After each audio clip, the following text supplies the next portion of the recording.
Kita akan memuji Tuhan dengan lagu pujian khas Betawi.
Bapak, Ibu, dan saudara-saudari terkasih di dalam Tuhan kita Yesus Kristus.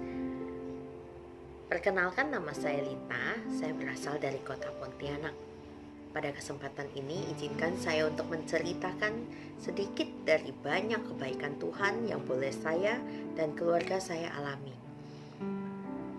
Suatu ketika, usaha keluarga kami boleh mengalami suatu permasalahan di mana semua usaha-usaha yang kami lakukan itu nampaknya tidak menghasilkan sama sekali. Dan itu cukup membebani kami karena kami tidak tahu lagi bagaimana caranya membayar tagihan-tagihan dan juga biaya-biaya rutin. Sedangkan semua itu harus dibayarkan tepat pada waktunya. Ditambah lagi di masa-masa itu terjadi beberapa kali bencana kebakaran di lingkungan rumah kami dan juga perkantoran.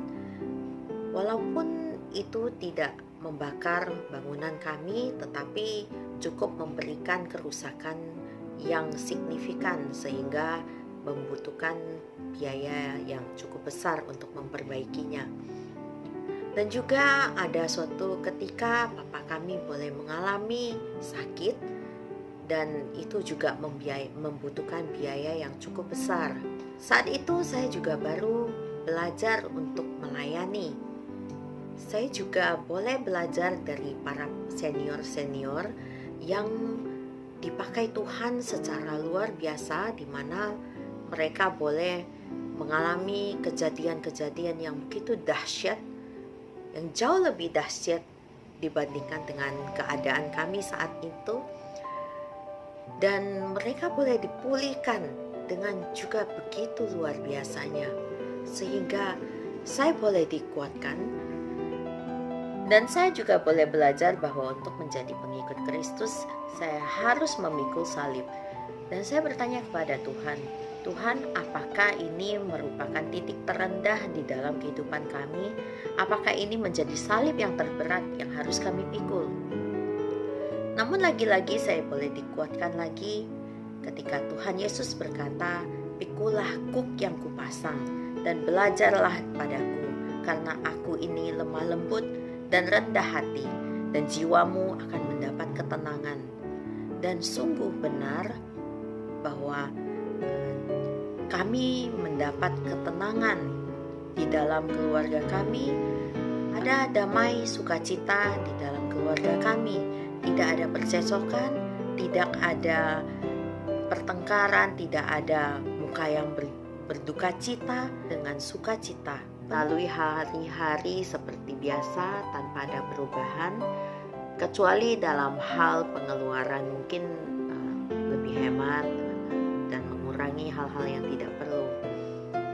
Dan kami juga boleh tetap diizinkan untuk melayani seperti biasa, berbagi seturut dengan kemampuan kami. Dan sungguh saya boleh lagi-lagi dikuatkan dengan kisah Nabi Elia bersama seorang janda di Sarfat. Ketika itu Nabi Elia meminta sepotong roti kepada janda miskin itu. Lalu janda miskin itu menjawab, "Demi Tuhan Allahmu yang hidup, sesungguhnya tidak ada roti padaku sedikit pun kecuali segenggam tepung dalam tempayan dan sedikit minyak dalam buli-buli. Dan sekarang aku sedang mengumpulkan 2-3 potong kayu api, kemudian aku mau pulang dan mengolahnya bagiku dan bagi anakku. Dan setelah kami memakannya, maka kami akan mati." Tetapi Elia berkata kepadanya, "Janganlah takut, pulanglah, buatlah seperti yang kau katakan, tetapi buatlah lebih dahulu bagiku sepotong roti bundar kecil daripadanya, dan bawalah kepadaku, kemudian barulah kau buat bagimu dan bagi anakmu. Sebab beginilah firman Tuhan, Allah Israel, tepung dalam tempayan itu tidak akan habis, dan minyak dalam buli-buli itu pun tidak akan berkurang sampai pada waktu Tuhan memberi hujan ke atas muka bumi." Tuhan ingatkan untuk tidak takut, karena Dia akan menjaga kami.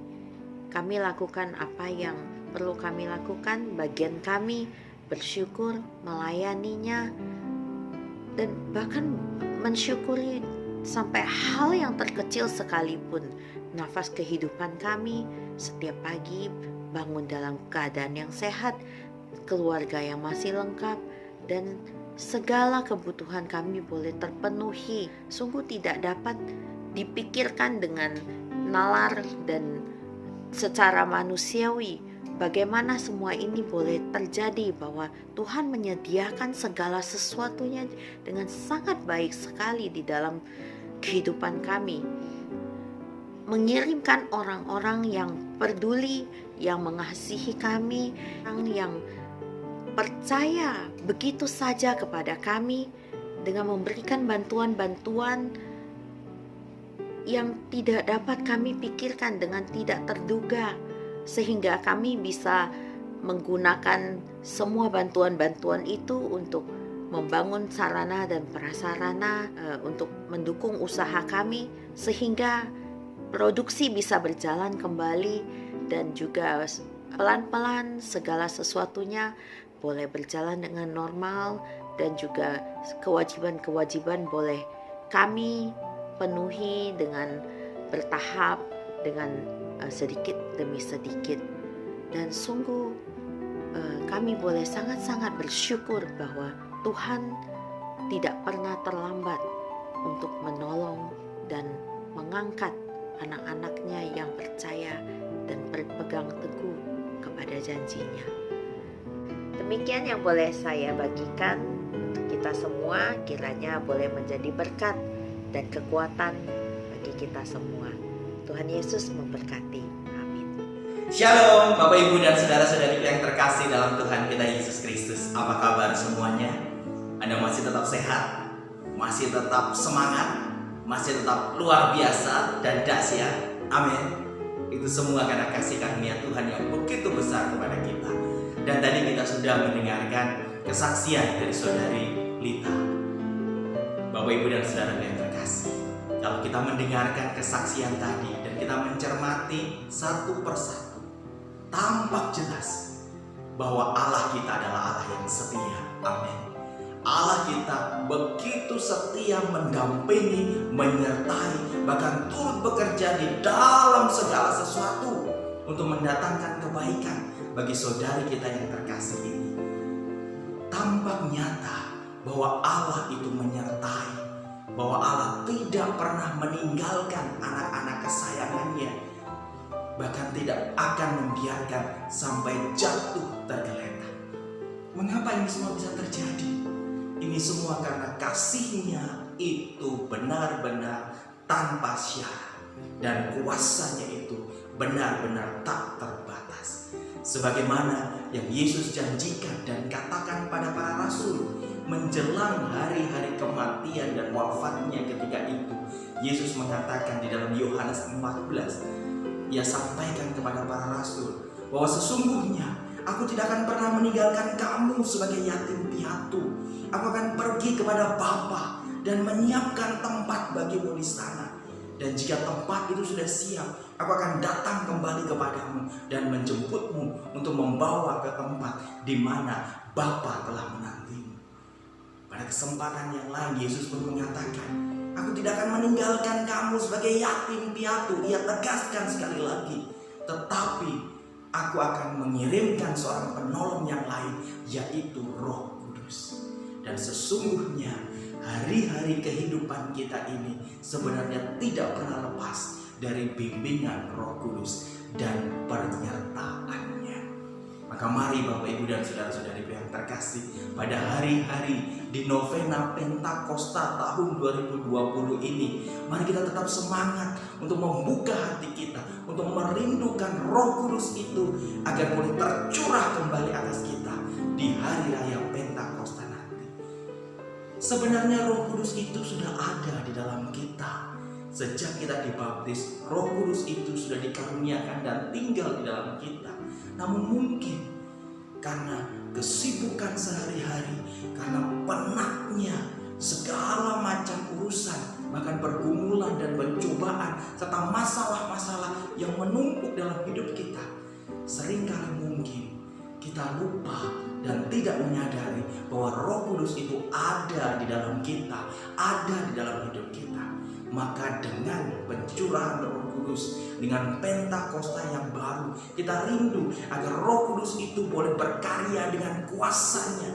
Roh Kudus itu boleh kita rasakan kehadirannya, kita alami penyertaannya dan perlindungannya. Dan Bapak Ibu Saudara yang terkasih, apabila Roh Kudus itu benar-benar sungguh boleh kita izinkan berkarya dan bekerja di dalam kita, maka sesungguhnya kita akan alami penyertaannya yang lebih dahsyat dan luar biasa lagi. Bapak Ibu ingat bagaimana para rasul ketika mereka diliputi ketakutan, ketika mereka merasakan kekecewaan dan kegalauan karena ditinggalkan oleh Yesus dan harus wafat dan mati di atas kayu salib. Dan Yesus berkata kepada mereka, tetapi kamu akan menerima kuasa apabila Roh Kudus itu turun ke atas kamu, dan kamu akan menjadi saksiku mulai dari Yerusalem, Yudea, dan sampai ke ujung-ujung. Demikian juga dengan kita butuh alat menguatkan kita, menyertai kita, bahkan membimbing kita dan membuka jalan untuk kita mengatasi setiap masalah-masalah kehidupan kita. Saudari Lita telah mengalami semua penyertaan Tuhan itu di dalam setiap pergumulan hidup. Maka kita semua yang memiliki Tuhan yang sama, yang memiliki Roh Kudus yang sama, maka kita pun pasti akan mengalami apa yang saudari Lita sudah alami, yaitu penyertaan Tuhan yang tidak pernah meninggalkannya, perlindungan dan pendampingan Tuhan yang selalu setia menjaganya, serta berkat-berkat kelimpahan yang boleh dibukakan kembali sekalipun kita berada pada kondisi yang paling terpuruk sekalipun, namun tidak ada yang mustahil. Maka mari sekali lagi saya mengundang Bapak Ibu dan saudara-saudari sekalian, saya mendorong dan menggerakkan Anda semua untuk hari-hari ini kita buka hati, kita berdoa dan kita rindukan Roh Kudus beserta karunia-karunia-Nya boleh dicurahkan atas kita semua, sehingga hidup kita boleh semakin bertumbuh, boleh semakin bermakna, dan boleh semakin berbuah demi kemuliaan namanya untuk sekarang dan sampai selama-lamanya.